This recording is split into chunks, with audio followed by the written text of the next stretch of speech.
ಇನ್ನ ಸಚಿವ ಪ್ರಿಯಾಂಕ್ ಖರ್ಗೆಗೆ ಬೆದರಿಕೆ ಹಾಕಿದ್ದ ಆರೋಪಿಯನ್ನ ಅರೆಸ್ಟ್ ಮಾಡಿದ್ದಾರೆ. ಬೆದರಿಕೆ ಹಾಕಿದ್ದ ಸೊಲ್ಲಾಪುರದ ದಿನೇಶ್ ನರೋಣಿ ಈತನನ್ನ ಅರೆಸ್ಟ್ ಮಾಡಿರುವಂತದ್ದು. ಮಹಾರಾಷ್ಟ್ರದ ಲಾತೂರ್ನಲ್ಲಿ ಆರೋಪಿಯನ್ನ ಪೊಲೀಸರು ಅರೆಸ್ಟ್ ಮಾಡಿದ್ದಾರೆ.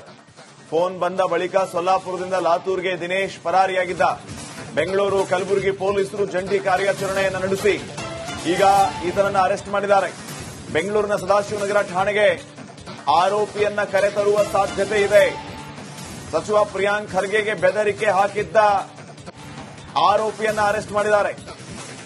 ಬೆದರಿಕೆ ಹಾಕಿದ್ದ ಸೊಲ್ಲಾಪುರದ ದಿನೇಶ್ ನರೋಣಿಯನ್ನ ಅರೆಸ್ಟ್ ಮಾಡಿರೋದು. ಈ ದಿನೇಶ್ ನರೋಣಿ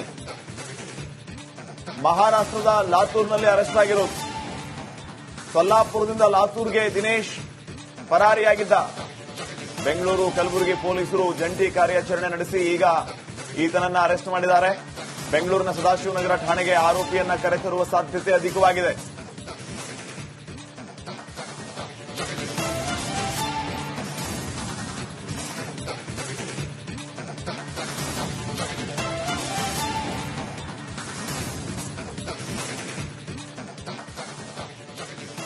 ನೋಡಿ, ಈಗಾಗಲೇ ತಾವು ಗಮನಿಸ್ತಾ ಇದ್ದೀರಿ, ಈತನೇ ದಿನೇಶ್ ನರೋಣಿ, ಸೊಲ್ಲಾಪುರದವನು.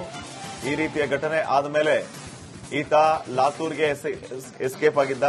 ಆತನನ್ನ ಈಗ ಪೊಲೀಸರು ಅರೆಸ್ಟ್ ಮಾಡಿ ಕರೆ ತಂದಿದ್ದಾರೆ. ಸದಾಶಿವನಗರ ಠಾಣೆಗೆ ಆರೋಪಿಯನ್ನ ಕರೆತರುವ ಸಾಧ್ಯತೆಯೂ ಕೂಡ ಇದೆ.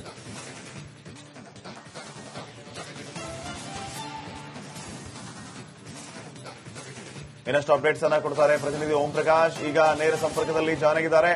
ಓಂ ಪ್ರಕಾಶ್, ನಾವು ಗಮನಿಸ್ತಾ ಇದ್ವಿ, ಸ್ವತಃ ಸಚಿವರು ಆರೋಪವನ್ನ ಮಾಡಿದ್ರು, ಆತ ಏನೇನು ಮಾತಾಡಿದ್ದ ಅನ್ನೋದನ್ನ ಕೇಳಿಸಿದ್ರು. ಈಗ ಈತ ಯಾರು ಅನ್ನೋದು ಗೊತ್ತಾಗಿ ಅರೆಸ್ಟ್ ಕೂಡ ಆಗಿರುವಂತದ್ದು. ಏನೆಲ್ಲ ಅಪ್ಡೇಟ್ಸ್ ಕೊಡ್ತೀರಿ?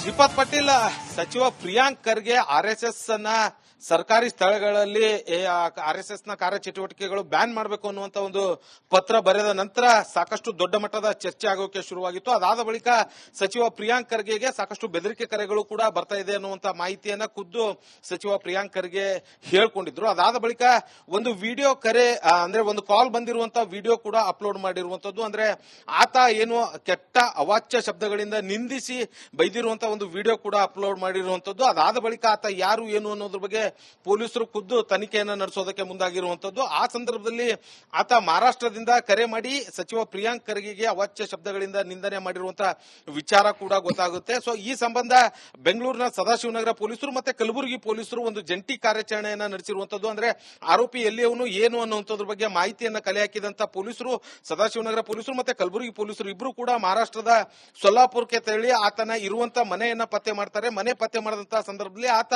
ಸೊಲ್ಲಾಪುರದಿಂದ ಲಾತೂರ್ಗೆ, ಅಂದ್ರೆ ಮಹಾರಾಷ್ಟ್ರದ ಸೊಲ್ಲಾಪುರದಿಂದ ಮಹಾರಾಷ್ಟ್ರದ ಲಾತೂರ್ಗೆ ಹೋಗಿ ಅಲ್ಲಿ ತಲೆಮರೆಸಿಕೊಂಡಿರುವಂತಹ ಮಾಹಿತಿ ಗೊತ್ತಾಗುತ್ತೆ. ಸೊ ತಕ್ಷಣ ಆತನ ಏನು ಸ್ಪೆಸಿಫಿಕ್ ಆಗಿ ಇರುವಂತಹ ಸ್ಥಳವನ್ನ ಐಡೆಂಟಿಫೈ ಮಾಡಿದಂತಹ ಪೊಲೀಸರು ಲಾತೂರ್ನಲ್ಲಿ ಇದೀಗ ದಿನೇಶ್ ನರೋಣಿ ಅನ್ನುವಂತಹ ಆರೋಪಿಯನ್ನ ಬಂಧಿಸಿರುವಂತದ್ದು. ಸದ್ಯ ಏನು ಆತ ಸಚಿವ ಪ್ರಿಯಾಂಕ್ ಖರ್ಗೆಗೆ ಕರೆ ಮಾಡಿ ಬೆದರಿಕೆ ಹಾಕಿ ಅವಾಚ್ಯ ಶಬ್ದಗಳಿಂದ ನಿಂದನೆ ಮಾಡಿದ್ದ. ಆ ಪ್ರಕರಣಕ್ಕೆ ಸಂಬಂಧಪಟ್ಟಂತೆ ದಿನೇಶ್ ನರೋಣಿ ಅನ್ನುವಂಥವನ್ನ ಇದೀಗ ಪೊಲೀಸರು ಬಂಧಿಸಿರುವಂತದ್ದು. ಜೊತೆಗೆ ಆತನನ್ನ ಮಹಾರಾಷ್ಟ್ರದಿಂದ ಇದೀಗ ಬೆಂಗಳೂರಿನ ಸದಾಶಿವನಗರ ಪೊಲೀಸರು ಬೆಂಗಳೂರಿಗೆ ಕರೆದುಕೊಂಡು ಹೋಗ್ತಾ ಇದ್ರು. ಆತನ ಹಿನ್ನೆಲೆಯನ್ನ ನೋಡ್ತಾ ಹೋಗೋದಾದ್ರೆ ಸದ್ಯ ಪೊಲೀಸರು ಆತನನ್ನ ಮಹಾರಾಷ್ಟ್ರದಲ್ಲಿ ಪಿಕ್ ಮಾಡಿದಂತಹ ಸಂದರ್ಭದಲ್ಲಿ ಪ್ರಾಥಮಿಕವಾಗಿ ಆತನನ್ನ ಒಂದಷ್ಟು ವಿಚಾರಣೆ ಕೂಡ ನಡೆಸಿರುವಂತದ್ದು. ಆತ ಮಾರ್ಕೆಟಿಂಗ್ ಅನ್ನ ಮಾಡ್ಕೊಂಡಿದ್ದ ಅನ್ನುವಂತ ವಿಚಾರ ಗೊತ್ತಾಗಿರುವಂತದ್ದು. ಆದ್ರೆ ಇಲ್ಲಿ ಯಾವುದೇ ರೀತಿಯಾದಂತಹ ಸ್ಪೆಸಿಫಿಕ್ ಆಗಿ ಆತನಿಗೂ ಆರ್ಎಸ್ಎಸ್ಗೂ ನಂಟಿಲ್ಲ ಅನ್ನುವಂಥದ್ದು ಇದೀಗ ಪೊಲೀಸರ ಪ್ರಾಥಮಿಕ ಮಾಹಿತಿಯಿಂದ ತಿಳಿದು ಬಂದಿರುವಂತದ್ದು. ಜೊತೆಗೆ ಆತ ಆರ್ಎಸ್ಎಸ್ ಕಾರ್ಯಕರ್ತನೂ ಕೂಡ ಅಲ್ಲ ಅನ್ನುವಂತ ಮಾಹಿತಿ ತಿಳಿದು ಬಂದಿರುವಂತದ್ದು. ಹಾಗಾದ್ರೆ ಸಚಿವ ಪ್ರಿಯಾಂಕ್ ಖರ್ಗೆಗೆ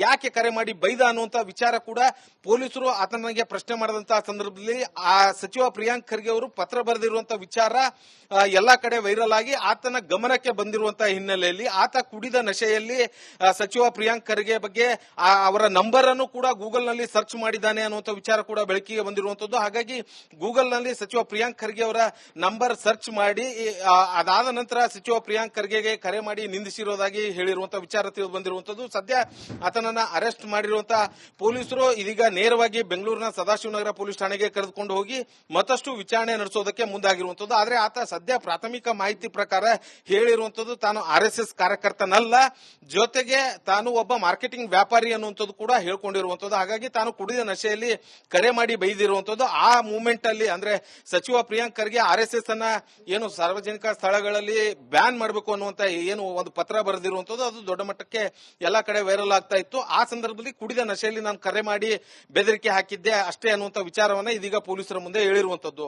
ಶ್ರೀಪಾದ್ ಪಾಟೀಲ್, ಓಕೆ, ಈಗ ಹಲವು ರೀತಿಯ ಅನುಮಾನಗಳು, ಆರೋಪಗಳು, ಚರ್ಚೆಗಳಾಗ್ತಾ ಇದೆ ಓಂ ಪ್ರಕಾಶ್. ಈಗ ಈತ RSS ಕಾರ್ಯಕರ್ತ ಅಲ್ಲ ಅಂತ ಆದ್ರೆ, RSSಗೂ ಈತನಿಗೂ ಯಾವುದೇ ರೀತಿಯ ಸಂಬಂಧ ಇಲ್ಲ ಅಂತ ಆದ್ರೆ, ಈತನ ಉದ್ದೇಶ ಏನಾಗಿತ್ತು? ಪ್ರಿಯಾಂಕ್ ಖರ್ಗೆ ಅವರಿಗೆ ಫೋನ್ ಮಾಡಿ ಬೈಯುವಂತದ್ದು, ಇದರ ಹಿಂದೆ ಯಾವ ರೀತಿಯ ಪ್ಲಾನ್ ಇತ್ತು? ಹೀಗೆ ಹಲವು ರೀತಿಯ ಚರ್ಚೆಗಳಾಗ್ತಾ ಇದೆ. ನಂಬರ್ 1. ಮತ್ತೊಂದು, ಸಚಿವರ ನಂಬರ್ ಅನ್ನ ಗಿಟ್ಟಿಸಿಕೊಳ್ಳುವಂತದ್ದು ಅಷ್ಟು ಈಸಿ ಆದಂತಹ ಮಾತಲ್ಲ. ಯಾರೋ ಒಬ್ಬ ಥರ್ಡ್ ಪರ್ಸನ್ ಫೋನ್ ಮಾಡ್ತಾರೆ ಅಂತಂದ್ರೆ ಸಡನ್ಲಿ ನೇರವಾಗಿ ಸಚಿವರೇ ರಿಸೀವ್ ಮಾಡ್ತಾರೆ ಅನ್ನುವಂಥದ್ದನ್ನು ಕೂಡ ನಾವಿಲ್ಲಿ ಯಾವ ರೀತಿ ತಗೋಬೇಕು ಅನ್ನೋದು ಕೂಡ ಈಗ ಜನಮಾನಸದಲ್ಲಿ ಚರ್ಚೆಗಳಾಗ್ತಾ ಇದೆ. ಹಾಗಿದ್ರೆ ಎಲ್ಲವೂ ಕೂಡ ಪೂರ್ವ ನಿಯೋಜಿತವ ಅನ್ನೋದ್ರ ಬಗ್ಗೆಯೂ ಚರ್ಚೆ ಆಗ್ತಾ ಇದೆ. ಇದಕ್ಕೆ ಸಚಿವರು ಏನ್ ಸ್ಪಷ್ಟನೆ ಕೊಡ್ತಾರೆ ಅನ್ನೋದು ಒಂದ್ ಕಡೆ ಇರಲಿ, ಮತ್ತೊಂದ್ ಕಡೆ ಈಗ ಈತನ ಉದ್ದೇಶ, ಈತನ ಹಿನ್ನೆಲೆ ಏನು, ಇದ್ರ ಬಗ್ಗೆಯೂ ಕೂಡ ಸಂಶಯ ಮೂಡ್ತಾ ಇದೆ. ಓಂ ಪ್ರಕಾಶ್, ಏನಾದರೂ ಮಾಹಿತಿ ಸಿಗ್ತಾ ಗುಲ್ಬರ್ಗಾ ಪೊಲೀಸರಿಂದ? ಶ್ರೀಪಾದ್ ಪಾಟೀಲ್, ಖಂಡಿತವಾಗೂ ಕಲಬುರಗಿ ಮಹಾರಾಷ್ಟ್ರ ಜೊತೆ ಗಡಿ ಹೊಂದಿಕೊಂಡಿರುವಂತಹ ಹಿನ್ನೆಲೆಯಲ್ಲಿ ಆತನಿಗೆ ಸ್ಪಷ್ಟವಾಗಿ ಕನ್ನಡ ಕೂಡ ಬರುತ್ತೆ. ಜೊತೆಗೆ ಕಲಬುರಗಿಯಲ್ಲಿರುವಂತಹ ಕೆಲವೊಂದಷ್ಟು ಜನರ ಜೊತೆ ಆತ ಸಂಪರ್ಕದಲ್ಲೂ ಕೂಡ ಇರುವಂತಹ ವಿಚಾರ ಗೊತ್ತಾಗಿರುವಂತದ್ದು. ಆತ ಮಾರ್ಕೆಟಿಂಗ್ ನಲ್ಲಿ ಕೆಲಸ ಮಾಡ್ತಾ ಇರುವಂತದ್ದು, ಅಂದ್ರೆ ಬಿಸ್ಕೆಟ್ಸ್, ಬೇರೆ ಬೇರೆ ಸ್ವೀಟ್ ಪದಾರ್ಥವನ್ನ ಮಾರ್ಕೆಟಿಂಗ್ ಮಾಡ್ತಾ ಇರುವಂತಹ ಹಿನ್ನೆಲೆಯಲ್ಲಿ ಸೊ ಆತ ಕನ್ನಡವೂ ಕೂಡ ಆತನಿಗೆ ಬರುತ್ತೆ ಅನ್ನುವಂಥದ್ದು ಇದೀಗ ಪೊಲೀಸರಿಗೆ ಗೊತ್ತಾಗಿರುವಂತದ್ದು. ಆದ್ರೆ ಇಲ್ಲಿ ಸಚಿವ ಪ್ರಿಯಾಂಕ್ ಖರ್ಗೆ ಅವರ ನಂಬರ್ ಹೇಗೆ ಪಡೆದ ಅನ್ನುವಂಥದ್ದು ಕೂಡ ಆತ ಬಹಳ ಸ್ಪೆಸಿಫಿಕ್ ಆಗಿ ಮೆನ್ಷನ್ ಮಾಡಿರುವಂತದ್ದು.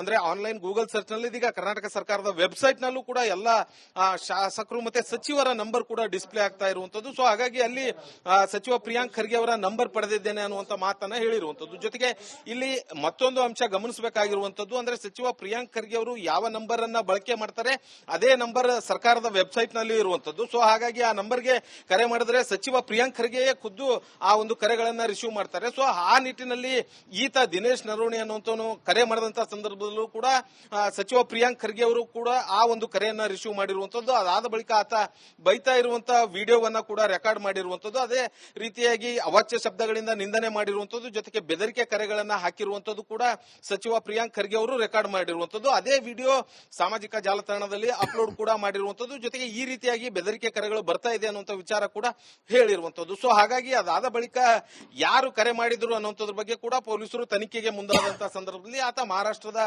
ಸೊಲ್ಲಾಪುರದ ನಿವಾಸಿ ಅನ್ನುವಂಥ ವಿಚಾರ ಗೊತ್ತಾಗಿರುವಂತದ್ದು. ಹಾಗಾಗಿ ಪೊಲೀಸರು ಬೆಂಗಳೂರಿನ ಸದಾಶಿವನಗರ ಪೊಲೀಸರು ಜೊತೆಗೆ ಕಲಬುರಗಿಯ ಪೊಲೀಸರು ಇಬ್ಬರು ಕೂಡ ಜಂಟಿಯಾಗಿ ಮಹಾರಾಷ್ಟ್ರಕ್ಕೆ ತೆರಳಿ ಇದೀಗ ಆತನನ್ನ ಬಂಧಿಸಿರುವಂತದ್ದು. ಬಂಧಿತ ದಿನೇಶ್ ನರೋಣಿಯನ್ನ ನೇರವಾಗಿ ಮಹಾರಾಷ್ಟ್ರದ ಲಾತೂರ್ನಿಂದ ಬೆಂಗಳೂರಿನ ಸದಾಶಿವನಗರ ಪೊಲೀಸ್ ಠಾಣೆಗೆ ಕರೆದುಕೊಂಡು ಹೋಗಿ ಅಲ್ಲಿ ಮತ್ತಷ್ಟು ಹೆಚ್ಚಿನ ವಿಚಾರಣೆ ನಡೆಸೋದಕ್ಕೆ ಮುಂದಾಗಿರುವಂತದ್ದು. ಸದ್ಯ ಇದೀಗ ಪೊಲೀಸರು ಆತನನ್ನ ಬಂಧಿಸಿ ಪ್ರಾಥಮಿಕ ಮಾಹಿತಿಯನ್ನ ವಿಚಾರಣೆ ಮಾಡಿರುವಂತದ್ದು. ಆ ಒಂದು ಸಂದರ್ಭದಲ್ಲಿ ಆತ ಏನ್ ಬಂಧಿತ ಆರೋಪಿ ಏನಿದ್ದಾನೆ ದಿನೇಶ್ ನರೋಣಿ ಈ ಎಲ್ಲ ಅಂಶಗಳನ್ನ ಬಾಯ್ಬಿಟ್ಟಿರುವಂತದ್ದು. Shripad Patil, okay, thank you ಮಾಹಿತಿಗಾಗಿ.